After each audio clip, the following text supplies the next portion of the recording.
Hi, it's Pat Gillis here. And I had kind of a funny week this past week. Something happened on Sunday, which was kind of eventful for me.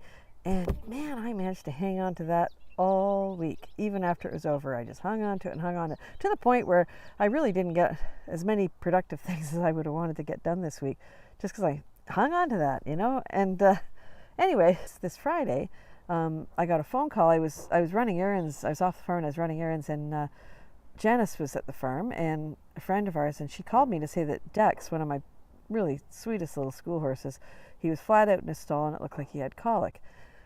So I was about 40 minutes away, and I came driving back as fast as I could. The whole way back, I'm kind of feeling guilty because despite how cold it is today, it is spring. It's when we're recording this, it's about the third week of May, and the grass is pretty good. And I guess I had maybe rushed him a little bit, turning him out in the morning, and maybe he didn't get as much hay as he should have. Anyway, I was feeling really awful because I thought, I bet he just went outside, put his little head down, and never looked up all day, and that's what he did. And to the best of my knowledge, I don't think Dex has ever had colic since we've had him anyway, since he's been in the riding school.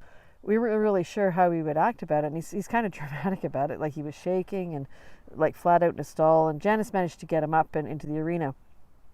So when I got back, he had actually managed to get down on her, but he was really still, so she was just going to let him stay there. He wasn't rolling or anything. And when I came in the arena, God, my hand to God, I thought he was dead already. He was lying there so still, just about scared me to death. Anyway, so we got him up, we got his vital signs, and they were surprisingly good, actually. And so we went and we got him our wonder drug, Banamine, and we gave him 10 cc's of that.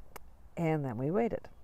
And while we're waiting, I'm kind of reflecting on what a great little horse he's been and how awful it would be to lose him, and just thinking about these things. And almost 20 minutes after getting the drug injected into him, he suddenly, his eyes had been really half closed and he looked really uncomfortable, and all of a sudden he just opens his eyes bright as could be, and he reaches forward with his nose and he touches my pocket, because that's where I usually keep my treats.